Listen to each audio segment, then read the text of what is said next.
Ukube wena baba sikubona ngamehlo enyama, ngabe kumi wena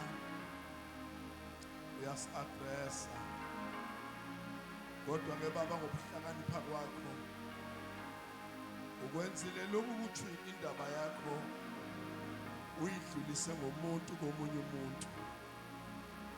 Woza-ke moya ingcwele ngegama likaJesu, amen.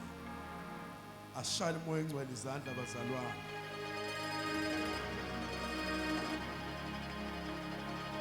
Thank you. Ngicela ukuhlonipha ubaba umalunga nomama umalunga, sibashayele izandla.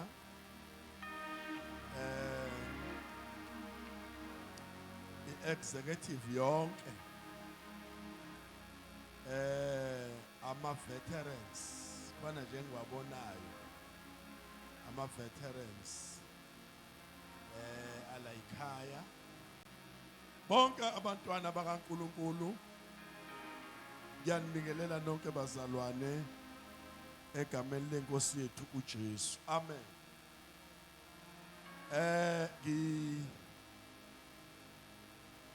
Qala ke ngokuxolisa last year ngafika nomndeni wonke, abafana bami ababili namantombazana u2 nkosikazi. Kulonyaka ke bazalwane kushuthi la ngikhonza khona umama naye uthaskiwe, so ke isiZulu sibuye siyone sithi intandane enhle umakhothwa kusho ukuthi ya. So niyabona ke bazalwane kushuthi mina nginey'ngane makukhona uma wazo. Sibuye sicetshwe njalo kobaba la koma kuthe hey ma, ayi ungathi ubaba uqinisa kakhulu, awulincenge phela ibhubesi, awulincenge. Ayike siyabonga kakhulu bazalwane, impilo nje emhlabeni ikanjalo. Bazalwane ngibonge futhi ukuthi nakulonyaka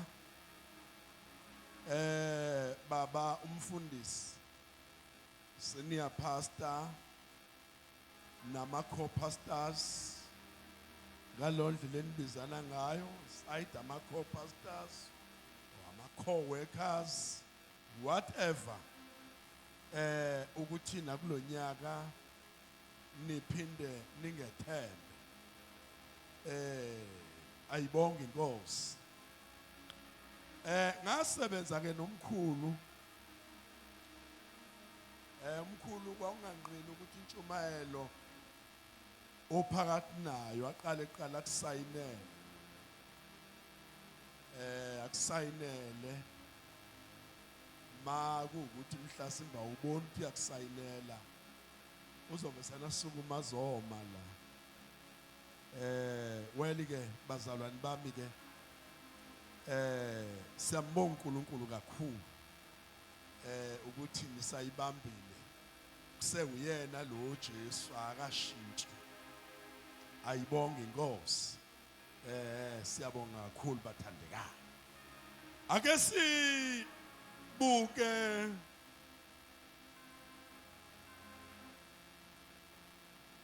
incwadi kaJakobe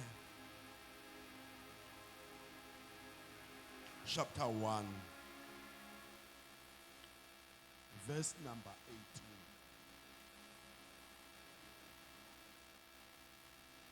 18. Uthando luka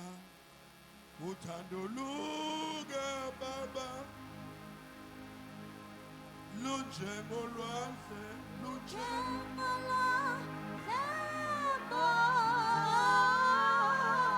lubanzi lujulile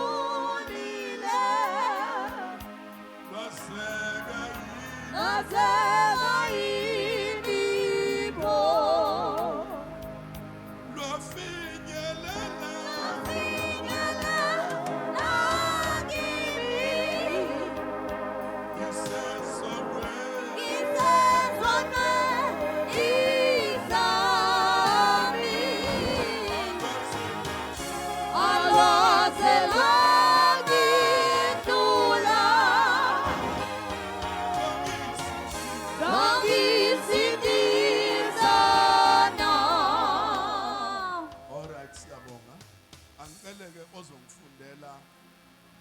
Jakobe chapter 1. Ngifuna sibuke umongo wephasika. Jakobe chapter 1 verse number 18. Ngokuthanda kwakhe wasizala ngezwi leqiniso ukuze sibe ngabokuqala bezidalwa zakhe. Ngokuthanda kwa, hayi ngokuthanda komunye umuntu. Ngokuthanda kwa ukuthi wa decide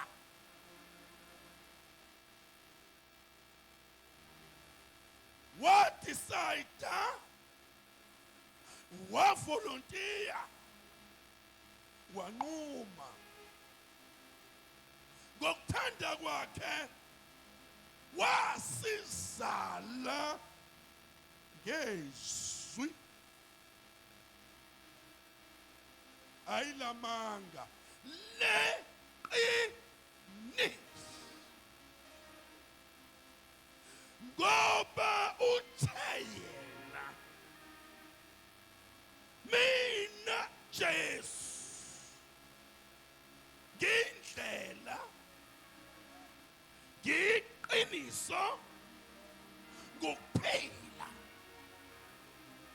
manje wasizala okokuqala waba nothando. Uthe uma eba nothando wayise eyasikhulelwa wangagcini ngokusikhulelwa wasizala ngezwi leqiniso ukuze sibe ngabokuqala bezidalwa zakhe. Ngamanye amazwi thina siyizindlalifa kanye noKristu embusweni kaNkulunkulu. Ethi indaba ngiyangicorrecte abazalwane mhlasimbi siyoduduza kushone umzalwane. Angiyazi lento bazalwane eba ne-doubt bathi sengathi inkosi yami angahamba kahle. Asikusho lokho thina, asikusho lokho ukuthi sithi sengathi. Uyabona uma sithi sengathi kunomoya we-doubt, kunomoya wokungabaza, kunomoya wokungayikholwa lento esikholelwa kuyo. Angithi uJesu bazalwane uthe mina ngukukhanya kwezwe. Wayesethi ongilandelayo uya kuba nokukhanya. That is why asikhanyiselana amakhandlela, hayi ngoba siwagxeka. Awanasidingo, awenzi lutho.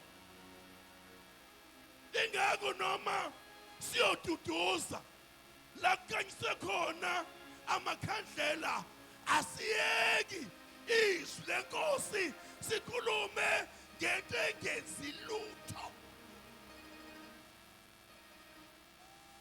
Sikhuluma thina ngento enevelu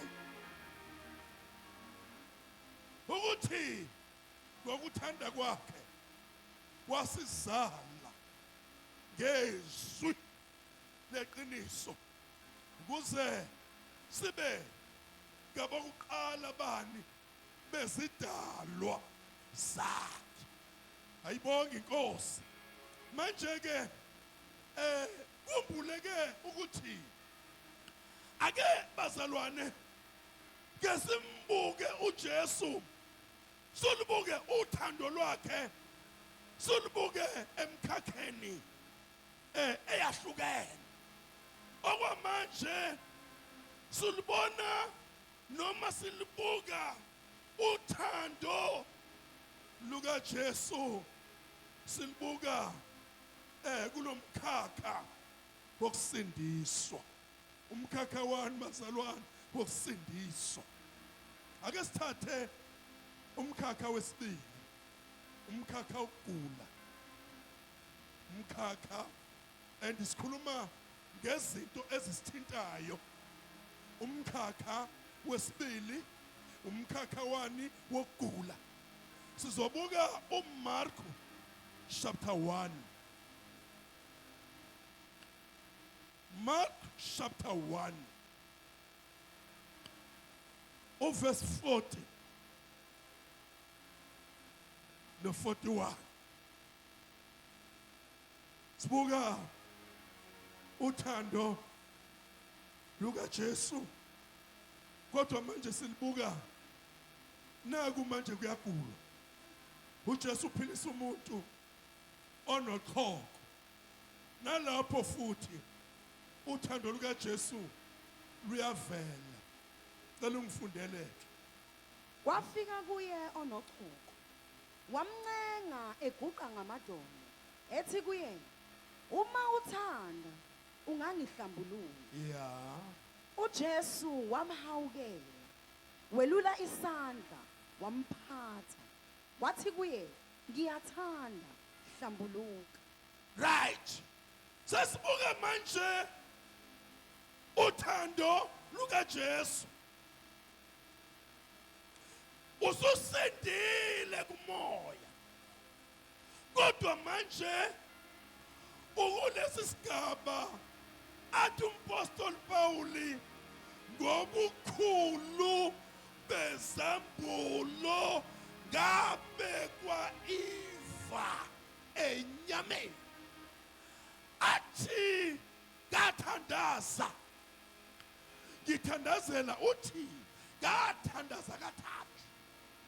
Ngithandazela ukuthi iva alenze njani, alisuke esikhundleni sokuba iva lenze njani, lisuke. Uthi umusa wami ukwanele. Alisukile iva, angiphinde. Uhlushwa indoda, uyathandaza. Uma uthandaza akasho ukuthi idivorce. Futhi uma uthandaza, uma uthi ayife, kusho ukuthi uzobuhlulwa itest. Kodwa manje futhi uthi umusa wami unjani, ukwanele. Ake ngikhulume cishe wonke umuntu oseneminyaka kusukela kule enginayo kuya phezulu. Cishe sixoxa ilanguage eyodwa ave ihluphi ingane. Ngiyakubongela uma ungazi ukuxoxa lo, kodwa nje ngijwayele nje ukuzwa nje. Ngiyabona ethi hey ave zihlupha ini ingane.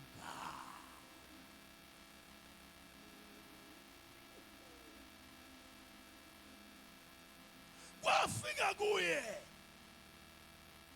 anoqhoko, wamncenga uJesu eguqa ngamadolo. Ngiyabona ukuthi lo muntu wayencengisisa, ethi kuye, uma uthanda ungangihlambulula. Hallelujah. Uma sikhuluma ngoqhoko, uma sikhuluma ngochoko, hey, luningi uhlobo lochoko olusihlaselayo empilweni. Amen. Ini bazalwane, uchoko. Mhlasimbe obaba bekho la endlini. Bobaba, uyazi ukuthi ungadle sono uma uke wavaleka wangabi nayo imali, ngoba kwazi ukuthi ekhaya imali ephelayo ekamama nekandodakazi nekandodana ekababa ayipheli. Manje uma kuzothiwa baba asinaso isinkwa, kuthiwa asinaso isinkwa, awunawo no-50 rand, uhamba nochoko, uchoko lwepoverty, and okufanele lo choko lwepoverty udiliveke kulona. Mhlasimbe olunye aludingi nokuthi uzuthandaze kakhulu. Mhlasimbe lifuna u-acte njengoba ubaba kade ekhona la ekhuluma ngomnikelo. Mhlasimbe lifuna ukuze ungavaleki uhlukane nemali. Uhlukane nemali. Hlukane na imali, hlukana na unesidingo. Kodwa wenze njani? Uhlukane nani? Nemali. Ayibonge inkosi. Emavikini amabili adlule kwafika iqizwa engayazi, iyangazi yona. Mayifika lensizwa ilibeke kudaba lwayo, ilibeke udaba lwayo, athi uma ilibeka udaba lwakhe bese kuba nento engenayo ukuthi bekufanele ayovuselela i-DBT yakhe. So njengamanje akanayo imali, akasebenzi, nomama akasebenzi. Njengoba engasebenzi, isimo endlini asikho right. Lalela ke mind you, angithi siyawazi ama-scammers. Ngiyamqala lo muntu, angikaze ngimbone lo muntu, uyena ongaziyo. Athi ngesikhathi ekhuluma eyibeka indaba yakhe kwi-account ngino-500 qwaba. Athi lo muntu uyabona ke njengoba ekhuluma ngokurenewa le DBT yakhe, kusho ukuthi thatha ke lo 500 uqini. Yamqala yena kanqala, ithi nyama akasileje ukuzomgebenga. Phela nama-scammers asemaningi, akazile ukuzomgebenga. Sithi sisaphikisana nenyama bese uMayincwele agijime ngobuhlakani bakhe athi sibusisiwe esinikelayo kunesamukelayo.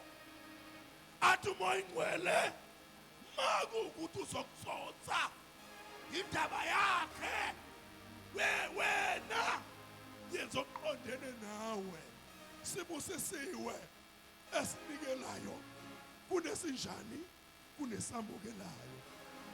Ngawukhipha. Amen. Ngawukhipha. Ngeke ngisho ukuthi kudlule how many days ikhala ifoni mayithi mangithi ngiyachecka ngiyalibona igama likandodakazi usebenza kude ePolokwane ukhonza kwelinye ibandla, kodwa undodakazi wami wasendwethe uthi baba phela njengoba sekusondele isikhathi sephasika ubaba wami umuntu ogqoka kahle, nangu 5,000, nangu 5,000, 500 wasala 5,000.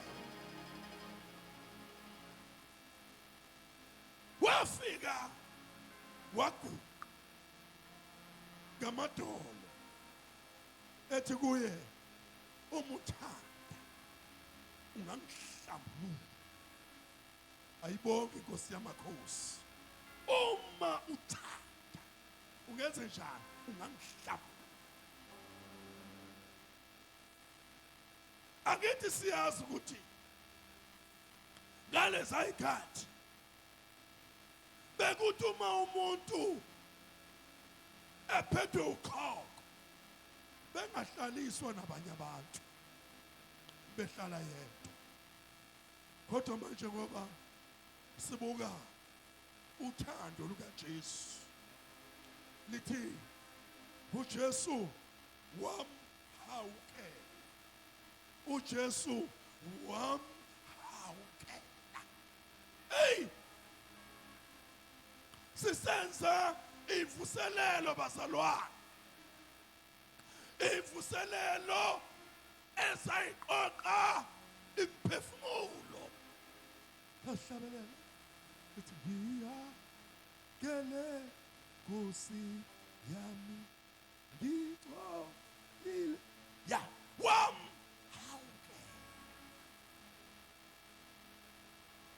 Wangagcini ngokumhawukela, welulisa. Masikhuluma ngephasika akuphelele uma singamthintanga uJesu, eyinkosi ebahawukela bonke abantu. Ayibonge inkosi, akuphelele, eyinkosi ebathanda bonke abantu. Lithi welulisana wamphatha. Haleluya. Wenze njani? Wamphatha, wathi kuye ngiyathanda, hlambuluka. Niyasikhumbula isikhathi se-COVID, leso sikhathi se-COVID bazalwane,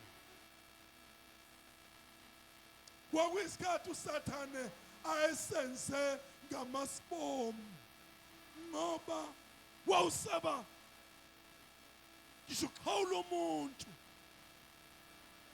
Haleluya. Ngoba kuthiwa maningenathintana nje isingenile kuwena, kodwa Jesu lowo naku usaphila, naku usaphila. Webazalwane bami, kwayekwathi ngithi ngiyayiqweqwa sekwenye iconference. Phela la kwaMsindisi sinazo zonke inhlobo. Hayi-ke ngifike ngithi mangithi hawu lo baba angibamba ngibhozomela ngithi athi we mavundla, lithi iBhayibheli simele ukufa. Wangibamba lo baba angibhozomela, wangihaga, wangiqabuza esihlathini. Kwawukuthi kufanele mina ngikholwe elithi ngemvimbo yakhe ewu-39 siyaphulukiswa ngayo. Haleluya. Ya COVID or no COVID, cancer or no cancer, ngculaza or no ngculaza, ngemvimbo yakhe siyaphulukiswa. Haleluya. Lethi ke bazalwane, wamhawukela, welulisana, wamphatha, wathi kuye ngiyathanda, hlambuluka. Okwelulwa kwesandla, uphawu lwekwelulwa ukuthi insindiso ibiza wonke umuntu, insindiso iqoqa wonke umuntu. Ayibonge inkosi, wone kakhulu, wone kancane, insindiso ngeke wonke wonke. Hallelujah. Yeah. Sengizoya ngasekugcineni. Sengizoya ngasekugcineni. Sibuka uJohane umpostoli oqala chapter 2 verse number 1,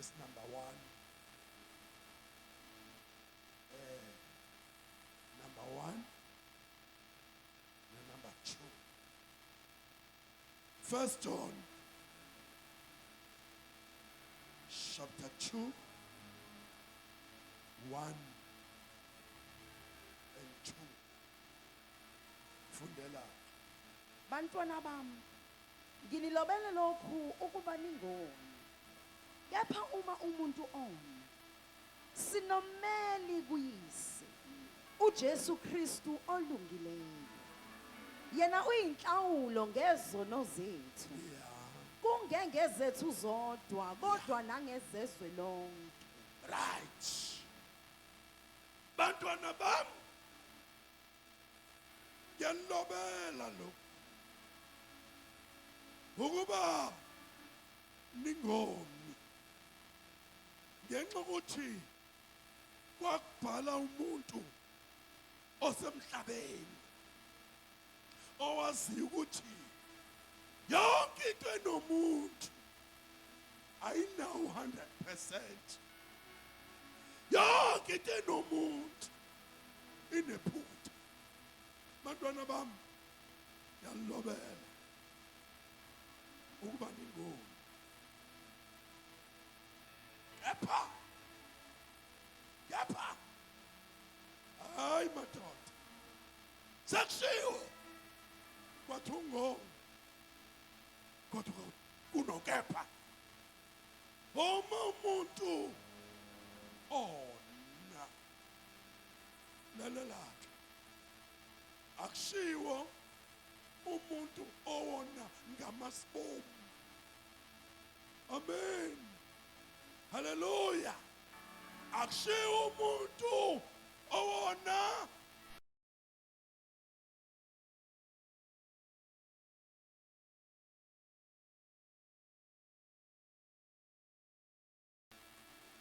omunye umfundisi wa-invite omunye umama ngenxa ukuthi-ke umama onomyeni wakholwa ukuthi cha, umama uthi ahlangane ehotela unobaba wakwakhe. Mayefika ehotela ubaba Sorenso athi yebo, khuphuka ama-stepisi. Akhuphuke ngama-stepisi. Mayikhuphuka, mayiqeda ama-stepisi, kunentombazane emlindele. Ithi hayi, umhlangano wakho ukurumbala. Mayithi ungena nangumama. Thema iqeda ungena, uma kakhulu umama wawuhlala woma ngasesitabheni wakhiya. Mayikhiya wayeseba u-Eva. Mfundisi wami, unfortunately kwakuwumama osebandleni, kodwa-ke abekho umama abanjalo la. Cha, ngiyaxoxa nje. Kade ngakuhalela mfundisi wami, awungiphishe kubekanye. Ngeke zabone mama umfundisi kuphakathi kwami sobabili. Uyabona nje uma umepulpiti bathi bebusiseka, kithi angesengathi akajike nje kubekanye, aqhubeke nepulpiti. Lalela lo mfundisi ngenxa ukuthi wayeshocked.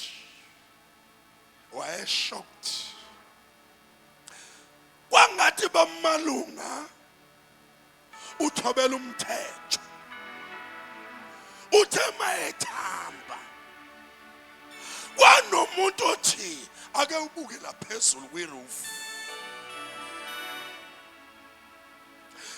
uselikhumule ishirt sekusela ivesta uma ebuka kwiroof abone iswelikhulu elimbukayo limbuka ngokujaba limbuka ngokudumala athi lo muntu kambe ungangenza yini usuhamba iminyaka emingaka usushumayele kangaka usufakaze kangaka bangaka abantu abayowa bawiswe ukuthi uwiswe inkosikazi yomuntu wavuka impi wakulukutela waphuma ebaleka njengoJosefa owasendulo akasidlanga isono bantwana bami ngiyanilobela ngithini ngo ningalenza iphutha ningalenge kodwa mawumuntu ona ukhona ummeli angithi njengoba ekhona akakabi ijaji amen akabi ijaji usewummeli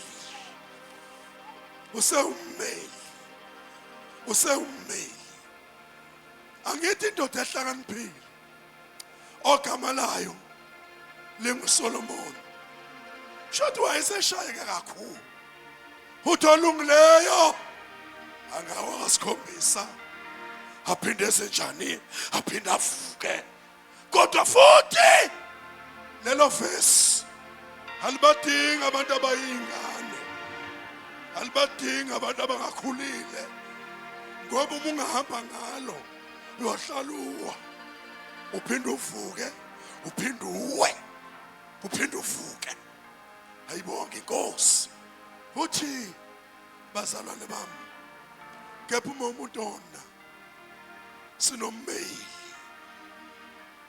kuyise uJesu uKristu onjani olungileyo uJesu uKristu onjani olungileyo athuma eqhubeka athi Jesu lowo yena uyinhlawulo ngezono zethu haleluya uthi umpostoli Pauli uthi ngokuba bonke abantu bonile basilelwe inkazimulo kaNkulunkulu uthi balungisiswa ngesihle ayibonga inkosi mayiqhubeka athi sesilungisisiwe ngokukholwa ake ngithi kuma kulelo ngokukholwa bazalwane silungisiswa ngokukholwa uyabona mangake kuthiwe kumuntu akalandele imvelo yakubo baba umfundisi mangathiwa angiwazi umlando wakini kodwa mangathiwa landela imvelo yakini ayisho ukuthi ubani unkosikazi oyedwa zothola ukuthi emvelweni yakini umkhulu wayinamakhosikazi ayishumi ngoba kwakunalomoya womona sasilungisiswe ngokukholwa ukukholwa kusenza sikwazi ukuthethelela ukukholwa kwenza siphile nabantu Uthe ngeke uzuphile naye. Ngeke uzikwazi ukuhlala la ekhona. Kodwa kufika ukukholwa. Ayibonge Inkosi. Uthi ke uyinhlawulo yezono zethu. Kungezona ezethu zodwa. Nangezezwe. Bazalwane. Haleluya. Nangezezwe lonke. Haleluya. Lalela. Khona bekade commenta la einsukwini. Sengakhe le commission.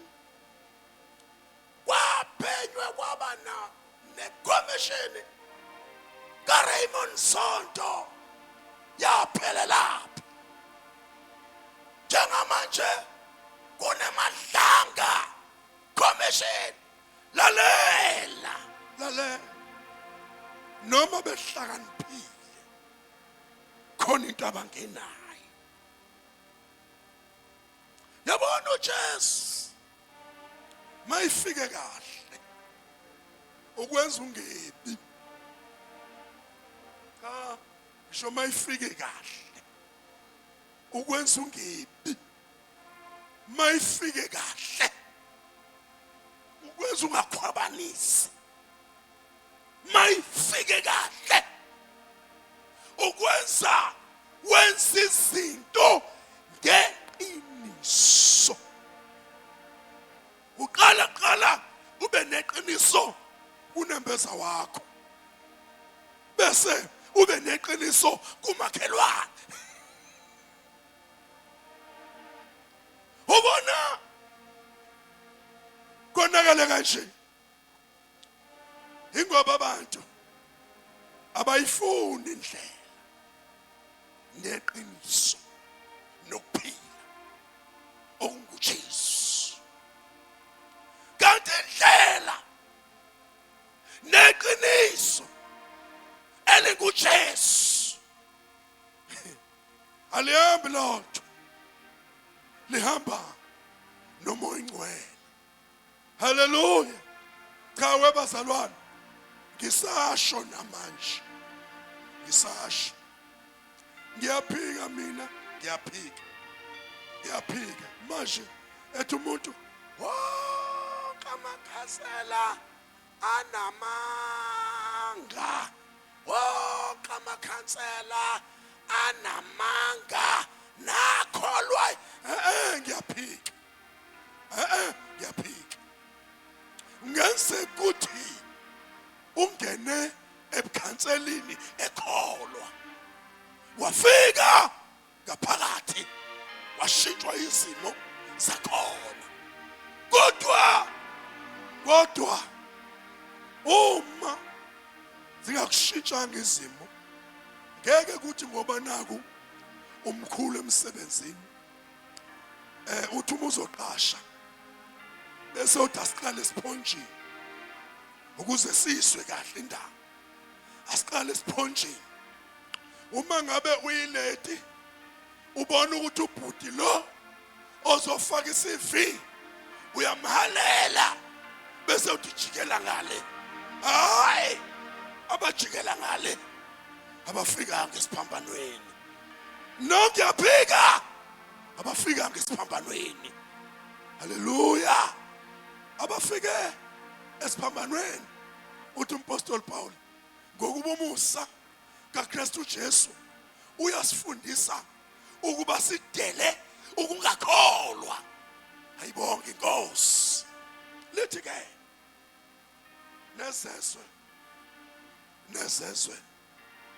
nezezwe lonke sengivala asimbuke lo Jesu bazalwane eyinkosi enobulungiswa. Ayibonge Inkosi. Ya asivale ngoJohn 8 simbuka uJesu eyinkosi enobulungiswa owesifazane obanjwe ephinga.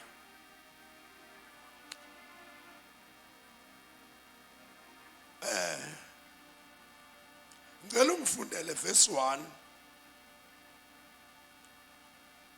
ugcine ku11 kodwa amavesi ami awu2 phela. Khona Alright, funda mntanami. khona uJesu waya entabeni yeminqumo. Yeah. Ekuseni kakhulu wabuye weza ethempelini. Abantu bonke beza kuye. Wayesehlala phansi wabafundisa. Kepha ababhali nabafarisi baletha kuye owesifazane ebanjwe ephinga. Sebemise phakathi kwabo. Bathi kuye, "Mfundisi, lo wesifazane ubanjwe esoqotsheni lokuphinga. Emthethweni uMose wasiyala ngabanje ukuba bakhandwe ngamatshe. Pho wena uthini na?" Bakusho lokho bemlinga ukuze babe nokumangalela. Kepha uJesu wakhothama waloba ngomunwe emhlabathini. Wathi besambuza njalo walulama wathi kubo, "Ongenasono phakathi kwenu aqale amphonse ngetshe." Waphinde wakhothama waloba emhlabathini. Bathi ukuzwa lokho belahlwa izinhliziyo zabo baphuma ngabanye. Hallelujah. Beqalela kwabadala kwaze kwaba ngabokugcina. uJesu wasala yedwa nowesifazane wayemi khona. uJesu wayeselulama engaboni muntu ngaphandle kowesifazane wathi kuye, "Sifazane, baphi laba bamangaleli bakho na? Akakho okulahlayo na?" Wayesethi, "Akakho Nkosi." Wathi ke uJesu kuye, "Nami angikulahli. Hamba ungabe usona." Naku kokunye asikufunda futhi ngoJesu. Indoda enobulungiswa. Uma wayephinga, indoda ayiphinga nayo. Why kulethwa owesifazane yedwa? Kanti wayiphinga yedwa yini? And but lwesifazane simbambe ephinga.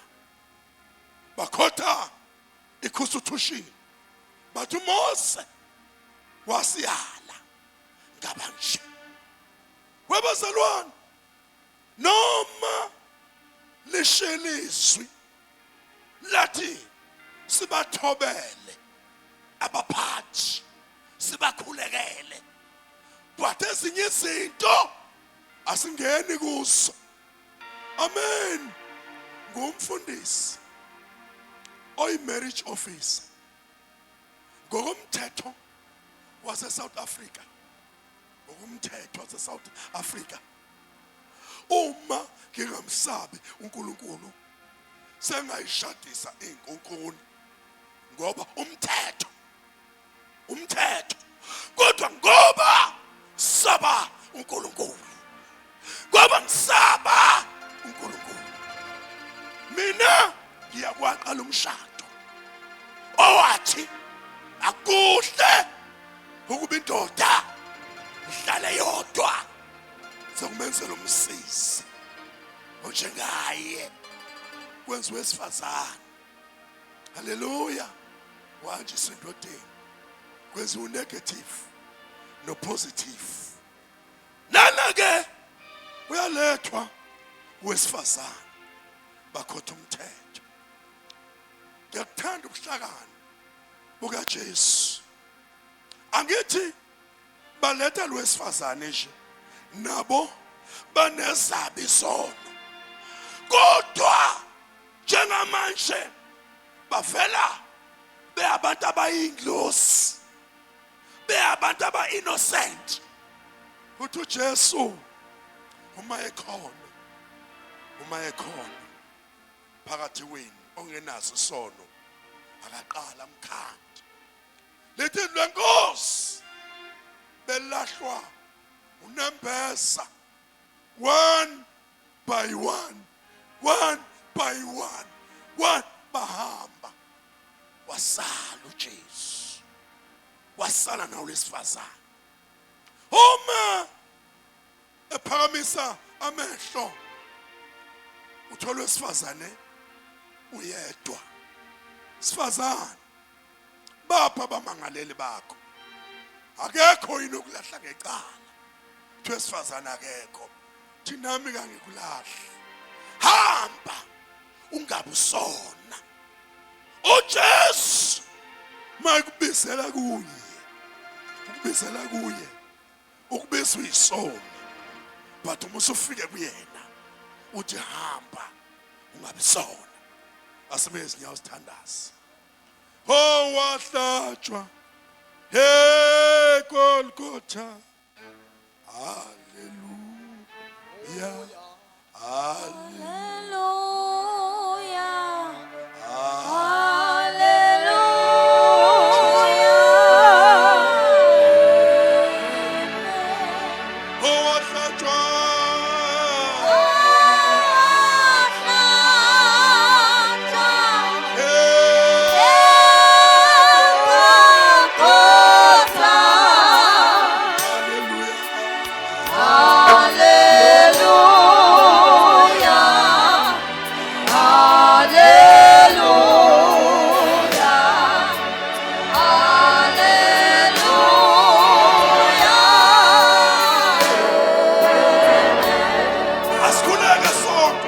Siyabonga baba wethu othandekayo, siyabonga uNkulunkulu wethu omuhle, siyabonga simakade, siyabonga liswi, siyabonga dwala lamadwala in Jesus name.